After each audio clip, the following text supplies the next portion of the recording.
우리 모든 변화라는 것은 변화는 서서히 일어납니다. 서서히 막 벌어집니다. 변화, 일들 자체도. 우리가 이렇게 벌써 어느새 나이를 먹고 얼굴에 주름이 지고 팔다리도 아프고 허리도 아프고 이거 한순간에 생긴 게 아닙니다. 그죠? 서서히 서서히 변화돼 갑니다. 그리고 내가 또 한 신체의 한 부위를 집중적으로 이렇게 쓰게 되면 거기가 또 더 빨리 변화가 오기도 하고 우리 아이들 자라는 모습도 우리 가끔 뭐 1년에 한 번씩 2년에 한 번씩 이렇게 손주들 이렇게 보면은 벌써 키가 훌쩍 컸지만은 사실 그것도 한 번만에 훌쩍 큰 게 아닙니다. 그죠? 늘 가까이 있으면은 변화된 모습을 모릅니다. 그렇지만은 변화되어 갑니다. 그죠? 서서히 변화되어 갑니다. 모든 세상 모든 만물이 그러합니다. 한순간에 탁 이루어지는 것 같지만은 그 과정에는 그 이면에는 서서히 서서히 뭔가 움직임이 있다는 거. 우리 신체도 마찬가지고 이 마음도 우리 마음도 마찬가지입니다. 마음도 여하튼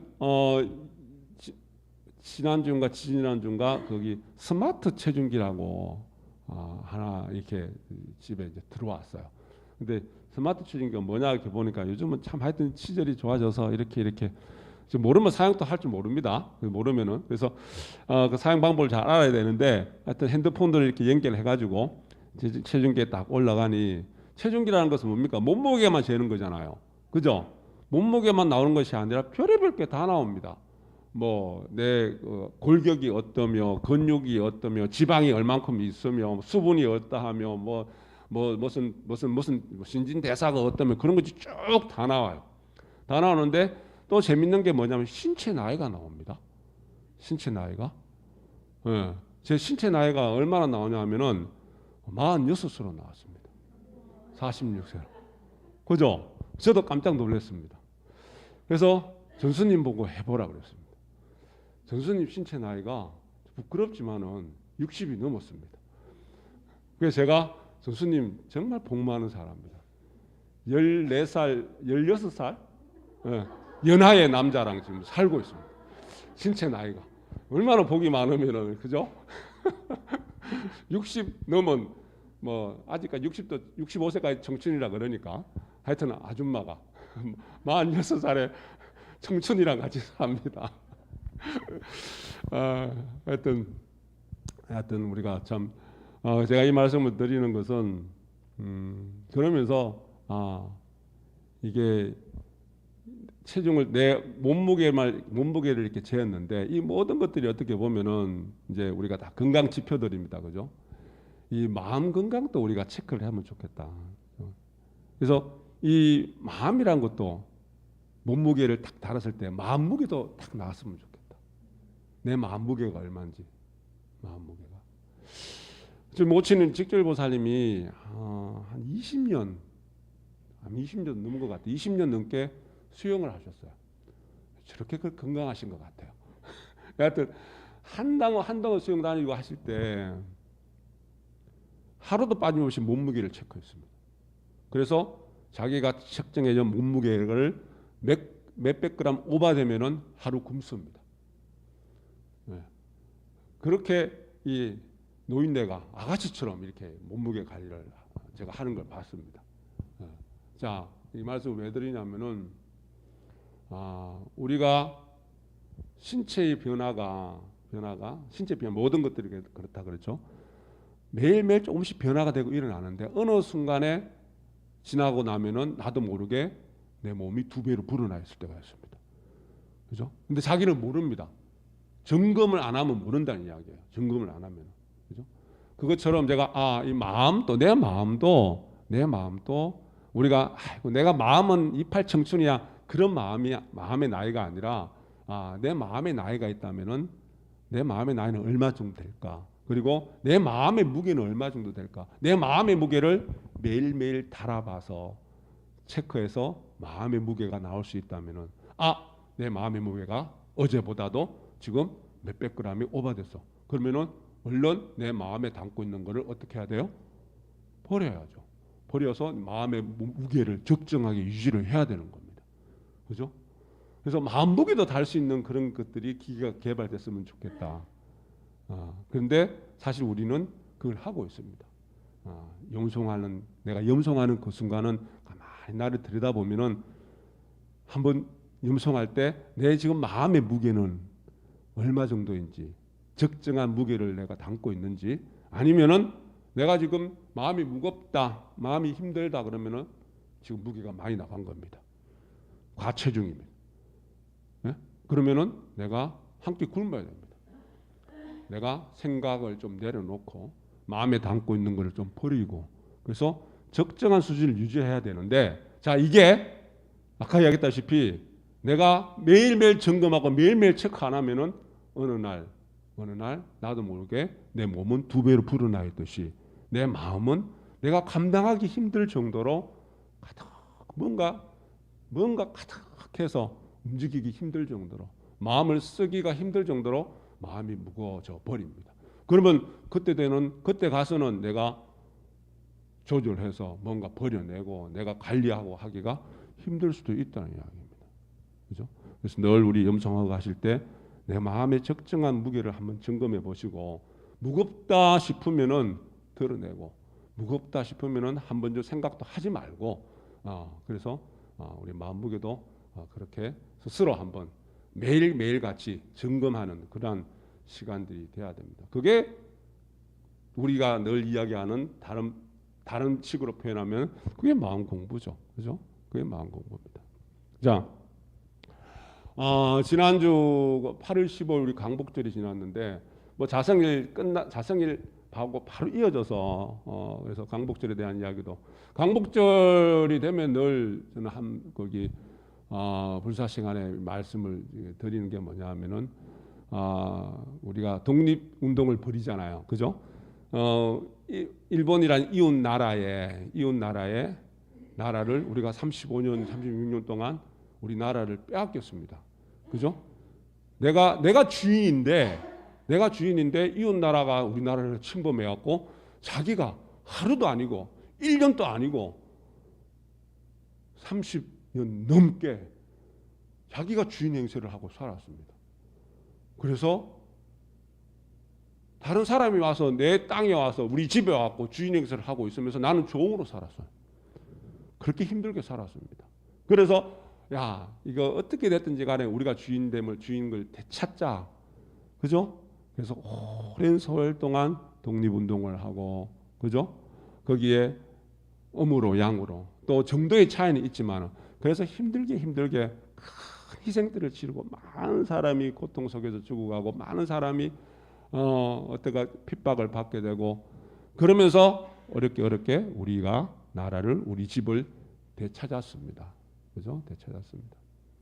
자, 종교님 말씀에 종교님 말씀이 나왔던 거기 글을 쓰신 거나 이렇게 보면은 왜 나라를 빼앗겼냐? 이 주인 정신이 잃어버려서 그렇다. 그래서 자주를 많이 강조하십니다. 자주. 내 스스로가 주인이 되는 겁니다. 내 스스로가. 지금 자주와 의례. 우리나라가 조선 500년 동안 너무 사대주의의 성향에 내가 의례만 하고 살아갔습니다.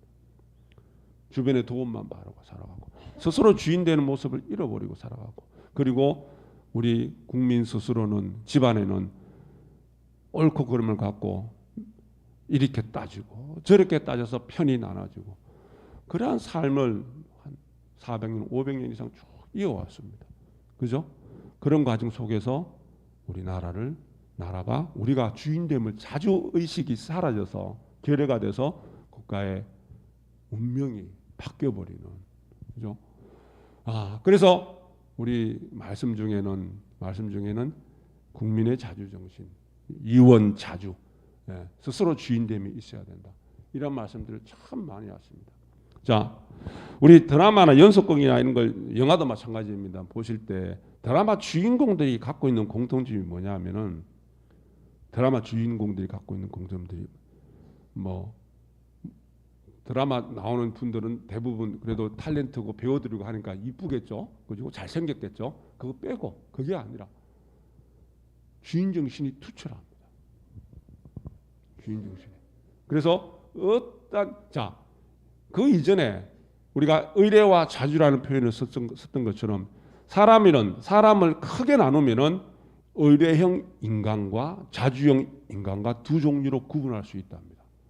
의례형 인간은 어떤 사람들이냐 하면은 늘 어떠한 일에 변명을 잘하는 사람, 그리고 일을 하고자 할 때 일을 할 수 없는 것에 대해서 늘 이유를 대는 사람, 그리고 자주형의 인간은 어떤 사람들이냐면은 늘 할 수 있는 이유들을 찾아내는 사람, 스스로 주인된 마음으로 스스로 해내는 사람.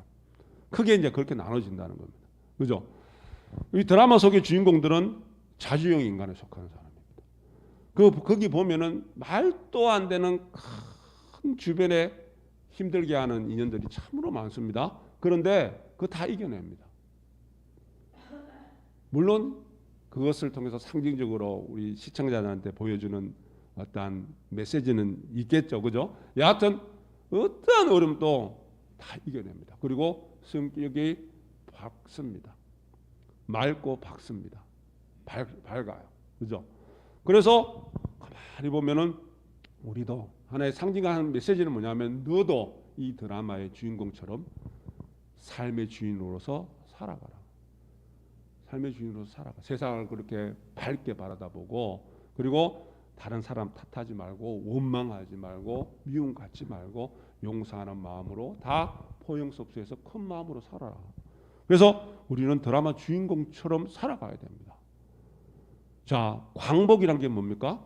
광복, 빛을 회복하는 겁니다. 그죠? 우리나라가 식민지 생활을 하다가 다른 나라에 애속이 돼서 어둠 속에서 살아가다가 빛을 되찾은 날이 광복절입니다. 빛을 되찾은 날이. 우리는 우리 삶에서도, 각 개인의 삶에서도 빛을 되찾아야 됩니다. 지금 내 삶이 한번 들여다보세요. 내가 얼마나 밝게 살아가냐, 내 삶이 얼마나 미래가 밝으냐, 그것 내 하기 나름입니다. 내 성품이 밝아지면은 내 삶도 밝아지고 내 미래도 밝아집니다. 그죠? 그래서 우리가 그 던져지는 메시지가, 저는 광복절날 우리나라가 해방이 돼서 빛을 되찾은 그러한 날이지만은, 그걸 통해서 나도 내 개인의 삶에서 내가 어둠을 걷어내고 자주정신으로 참된 주인된 마음으로 내가 그렇게 밝은 빛을 회복해야 되겠다. 시민불교를 진각종을 종조회당 대종사께서 입교 개종하기가 시민불교를 세우고 진각종을 창종을 합니다. 입교 개종하는 그 당위성이 뭐냐면은 자력교입니다. 주변의 여러 가지 종교를 바라보고 불교의 모습을 바라보더라도 의례고 의타적이고 타력적인 신앙으로 가득 차 있더라. 불교의 근본 모습은 그게 아닌데, 그죠? 내 스스로 뭔가 해낼 수 있는 자력신앙, 의뢰하고 의지하고, 그리고 타력적인 신앙이 아니라 자주정신을, 자주력을 회복해서 그 자주정신의 자주력이 결여로 자주력이 없어서 나라를 빼앗겼듯이 내 스스로가 참된 주인된 마음을 회복해서 자주정신으로 살아가는 것이다. 그래서 시민불교는 무상을 어뜸으로 세웁니다. 등상부를 세우지 않고 무상을 어뜸으로 세워서, 그리고 내가 내 안에 있는 자성법신을 깨달아가고 법계에 가득 찬 법계의 법신을 깨달아가서 내가 참된 주인으로서 살아가는 겁니다. 진각종이 창종된, 시민불교가 일어난 그 당위성이 바로 그러한 겁니다. 그래서 좁은 마음으로 남을 원망하고 비방하지 말고, 의뢰하는 것은 병이 됩니다. 내 삶에서 의뢰심이 많으면 그게 병이 됩니다. 의지하고 의뢰심이 많으면 병이 됩니다. 그리고 내가 자주로 나아가라. 참된 주인으로 나아가라. 참된 주인으로. 자, 우리 생활 속에서 비유를 드려볼게요. 내 마음에도 이 시민이 주인으로 딱 자리 잡고 있어야 되는데, 내가 시민의 주인으로 자리 잡고 있지 않으면은 수시로 원치 않은 손님들이 내 마음에 들어옵니다. 내 마음이란 공간에 들어옵니다. 우리가 크게 이야기해서 그 탐진치입니다. 막 욕심내는 마음과 성내는 마음과 어리석은 마음들인데 우리 내 마음속에는 수시로 미워하는 마음이 생기기도 하고 그리고 화가 일어나기도 하고 그리고 어떠한 욕정이 일어나기도 하고 그리고 어떤 사람이 막 좋아지는 우리가 그것을 사랑이라는 표현을 쓰죠. 사랑하는 마음이 일어나고 분노가 일어나기도 하고 마음이 침울해지기도 하고 우울해지기도 하고 각가지 마음들이 일어나는데 그 마음들은 내 삶의 나를 중심으로 하는 그 삶의 상황에 따라서 환경에 따라서 조건에 따라서 수시로 일어났다가 사라질 수밖에 없는 파도와 같은 겁니다. 그런데 그 마음들이 들어오면은 왔다가 우리가 집에 손님이 오면은 반가운 손님이 오더라도 손님 접대를 잘하고 손님은 가야 되죠. 그 손님이 아무리 반가워도 나랑 같이 살 수는 없습니다. 그럼 내 삶의 공간이 내가 불편해집니다. 그런데 우리 간혹 가다가 집에 원치 않는 손님들도 오죠. 원치 않는 손님들이 오면은 마음 같아서는 그냥 발로 그냥 팍 차서 쫓아내고 싶은데, 예? 문 좀 박대하고 싶은데 그러지 못할 경우가 많잖아요. 그러면은 얼른 빨리 차 한 잔 마시게끔 하고 얼른 접대를 해서 손님 접대를 그래도 내 집에 찾아온 손님을 그래도 기분 좋게 돌려보내야 됩니다. 그죠? 그게 인연관계를 좋게 만드는 거니까. 그래서 접대를 잘하고 어떠합니까? 돌려보내야 됩니다. 원치 않은 손님들이 근데 수시로 찾아옵니다. 내 마음속에도. 그런데 그거를 붙들고 있습니다. 미움이라는 손님을 내가 붙들고 있고 원망이라는 손님을 붙들고 있고 사랑하는 그 마음을 영원하기 위해서 놓치기 싫어서 그걸 붙들고 있습니다. 그게 다 우리가 이야기하는 집착이거든요. 고의 근본이 되는 집착들입니다. 붙들고 있으면서 벌써 내 본래 주인된 마음은 밝디 밝은 그 시민은 본심은 없어졌습니다. 쫓겨났습니다. 내 마음이 원래 주인은 벌써 쫓겨났습니다. 그래서 원치 않은 그 손님들에게 내 마음은 점령을 당했습니다. 그래서 내 마음은 언제부터인지 모르게 식민지 상태입니다. 원치 않은 손님이 내 마음에 들어와서 주인의 행세를 하고 있습니다. 진짜 주인은 어디 간지 살펴볼 수도 없습니다. 자칫하면은 우리가 35년간 6년간 이웃 나라에 우리 나라를 빼앗겨서 우리가 주인 될 행세를 못하고 그렇게 고통스럽게 살았듯이 우리 삶도 지금 현재 내 삶도 내 주인된 그 마음을 시민을 잃어버리고 본심을 잃어버리고 갖가지 잡다한 번뇌들이 주인 행세를 하면서 나를 이끌어가고 있습니다. 몸은 내 몸인 것 같은데 벌써 나는 원치 않은 주변의 다른 손님들로 인해서 내 마음은 언제부터인지 모르게 식민지 상태가 되어서 살아갑니다. 그래서 내가 광복을 해야 됩니다.